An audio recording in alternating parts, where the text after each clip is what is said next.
Islam is binary in the way that it views the world. There are two camps in Islam. House of war, house of God. Out of Arab, out of Islam. Dar al-Harb and Dar al-Islam.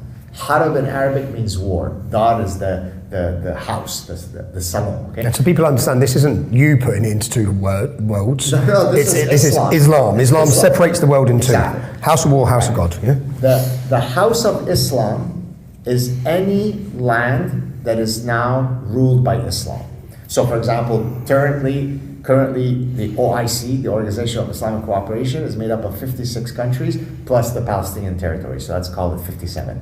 Okay, that's the OIC. That's House of Islam. Okay, everything else is under the House of War, and that needs to be brought under the unifying flag of Allah, the House of God. Okay, now there's another point to be made here. Any territory that was once Islamic, Spain, Andalusia, right? What do Islamic jihadists say? Inshallah, we will reconquer, because they have to. They have to. Once it has been ruled by Islam, by godly decree, that land no longer belongs to those filthy Christian Spaniards. So that has to go back to Islam. So now let's link it to the Middle East. Israel's got nothing. It's got nothing to do with some Zionists from Hungary and Poland coming and taking over this beautiful land where all the Jews and the Christians and the Muslims live together. It is an existential doctrine issue. There cannot be a Jewish presence, a sovereign nation called Jewish land. It is a cancer.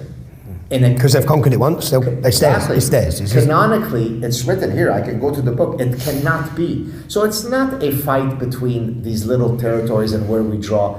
There's no Islam. There's no Judaism. It cannot be. Now, we can tolerate you, potentially. There was a time where there were Jews living in Palestine, right? But at best, we will tolerate you. But you having your own dignity, you being more powerful than us, that's an affront to every single thing that is taught in my holy book. It cannot be. It cannot stand. And on the Israel issue, since October 7th, have you, like this lady who's contacted you, that's caused an awakening? I've witnessed, I keep calling it a mass awakening of the public, of people who hated me. The amount of messages I get saying, I hated you. I was told to hate you. Media told me to hate you. I hated you. Now I look at you and I listen to you and I think, well, you were right, yeah? Do you see that? Are you hearing that? Are people... Yes. So to give people some encouragement, yes, as well, are you optimistic for the future, or are you in a position where you think we're in real danger? Well, that's a great question. I have to be optimistic, otherwise it'll be impossible to get out of bed, right? Yeah. So then what's the point of doing anything? Why are we having this chat? It's all dead, right? Yeah. So I do believe that it can be turned around. But regrettably, I say this again not to violate your desire to have optimism, but I feel that the West is still unwilling to look in the mirror and implement the changes that will be required to turn this ship around. And about 2 or 3 weeks after October 7th, I put out a tweet that, to my surprise, went really viral. I don't know how many. What was it? 15, 20 million. Where basically I was saying, I actually think that if we continue on this path, it's irrevocable. It's pancreatic cancer stage 4, it's death. And the reason why I said that is because I said, look, every problem, we always hear the cliche, the first step in solving a problem is to recognize that you have a problem so that you can then develop a strategy to solve the problem. Now imagine if you go to see your physician and he says you've got cancer, and then your answer is, well, there is no such thing as cancer, and if there is cancer, it's a Zionist plot, and if there is a real cancer and there is a cure, probably the Jews are withholding the cure, right? Well, then you're gonna die of cancer. Well, what the West, now, I agree that there is an awakening. I don't know if the current awakening is enough to turn the ship around. In other words, it's going to take a truly cataclysmic change in order to turn it around. So in the grand scheme, I'm optimistic in that there still is a solution. I'm not confident that the West has the stomach to implement those solutions. Have you been surprised? Have you personally, even though everything you know, been surprised by the level of hate in the West, in universities, on the streets since October 7th? I have. And for me to say I have... When you're already aware of the problem. When I'm already aware, when I have my own personal history with Jew hatred. As a matter of fact, what has amazed me is the varied sources from which the Jew hatred is coming. So historically, okay, I can rest assured that Muhammad and Mustafa are going to send me the Jew-hating stuff. But it's not just the Islamic guys that are sending to me. The academic progressive left is also sending it to me, right? So do you think that surprised a lot of Jews? It has, and some of them are awakening, because, by the way, a lot of the progressive academics are Jewish. Yeah. So they were part of the parasitized thinking. And then the third group, so there's the Islam folks, the academic left progressive folks, and then the Jews won't replace us kind of neo-Nazi types. Now they've all banded in deciding that I am the architect of the genocide in Gaza. And so this kind of hate I get is simply just bewildering, right? I mean, yes, I can use humor and satire, but I think I'm very measured. I distinguish between individual Muslims and Islam. I'm very professorial, and yet I am, I'm a rat, I'm a vermin, I'm poison. And this is what you're personally getting called? All the time.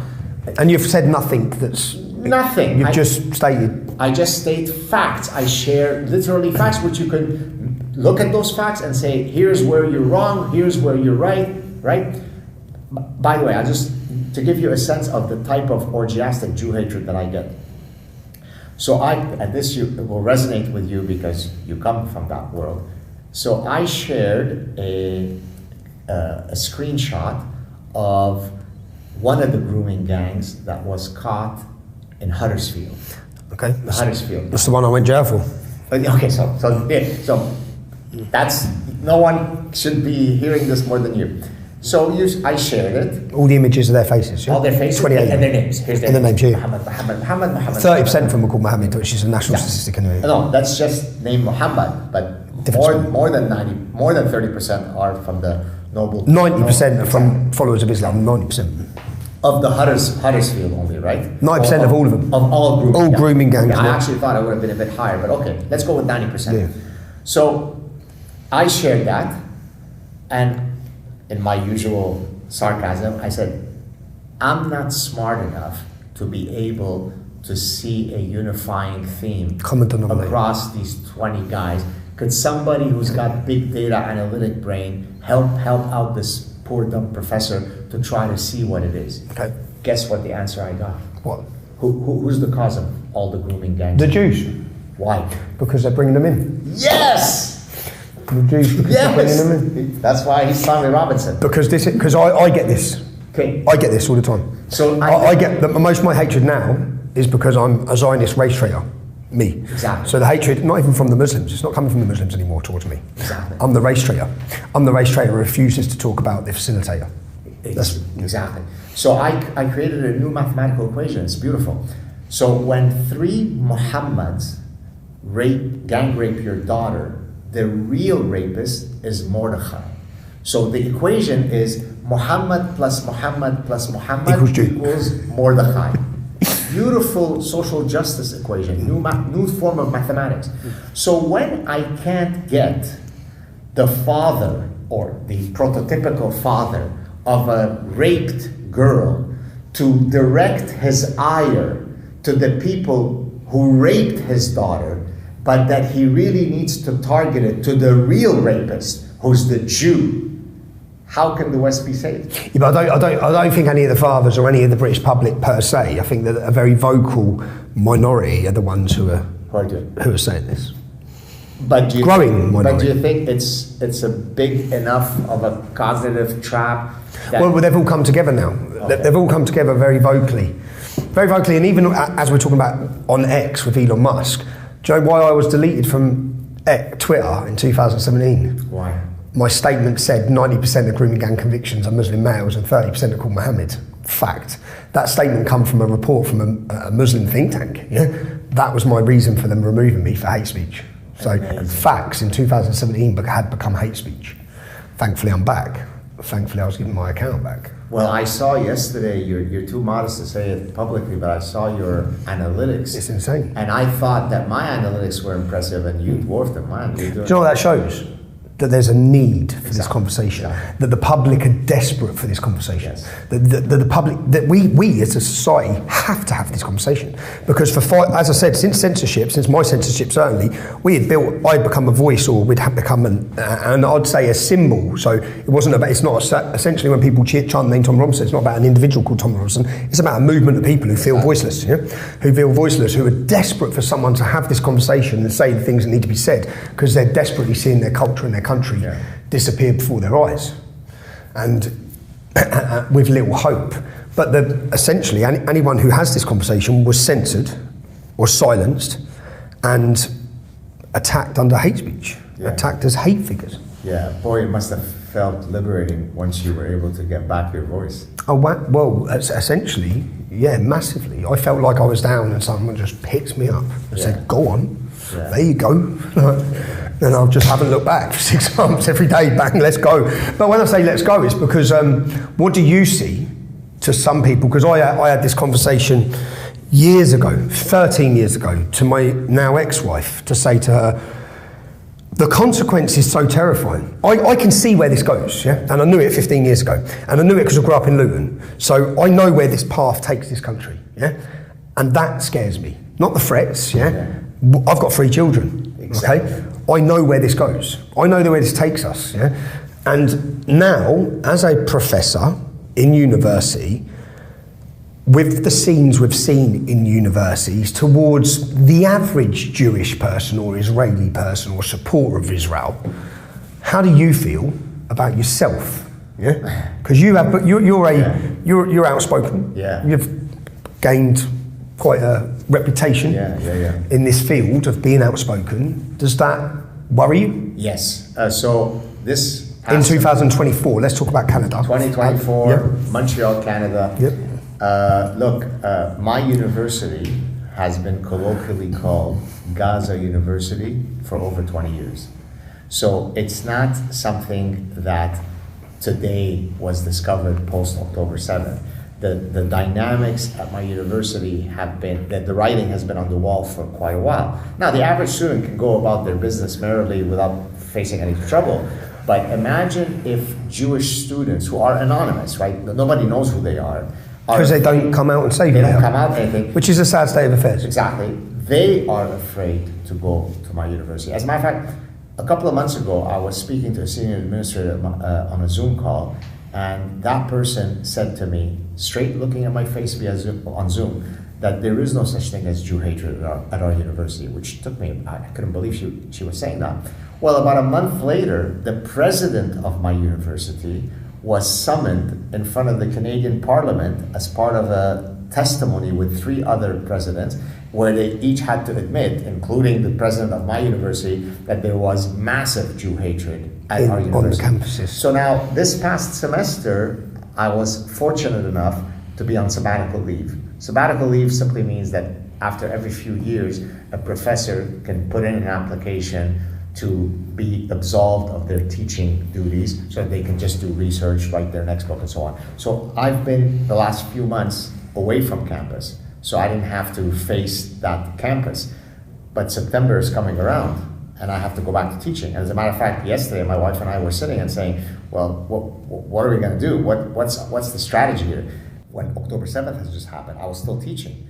My wife was so concerned about my safety that she was coming to the courses with me. She would walk behind me so that there was never someone behind me. Keep her eye on your back. And I mean, how sad. You saw my wife. Yeah. She's not a 6'5" MMA fighter that looks intimidating. Quite the opposite, actually. Quite the opposite, actually. Rather feminine and beautiful and not very intimidating. Well, she would sit the last seat next to the door coming into the classroom to see who comes in. Now, does it make sense that a professor in the 21st century brings his lovely wife as their bodyguard in order to keep an eye on them safety? It's insane. And so I don't know what the solution is going to be for me. Frankly, and I don't mind saying it openly, we were looking at various escape strategies. It gives me great pain to say that because I would have loved to be able to continue my career here.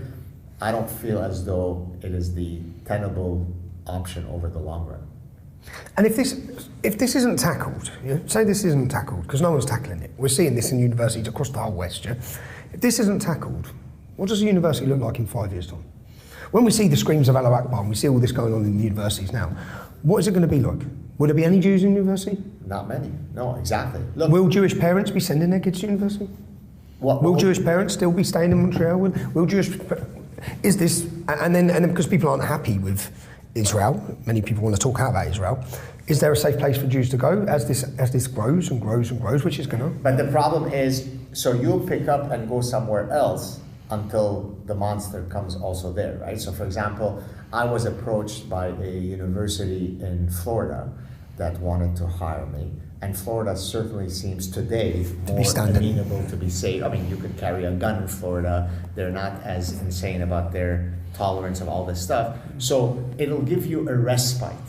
But the endemic problem is still there. Is the West, whether it be Britain or Norway or Denmark or Canada or the US, is the West willing to stand up and say, look, all cultures are not equal? That doesn't make you a racist.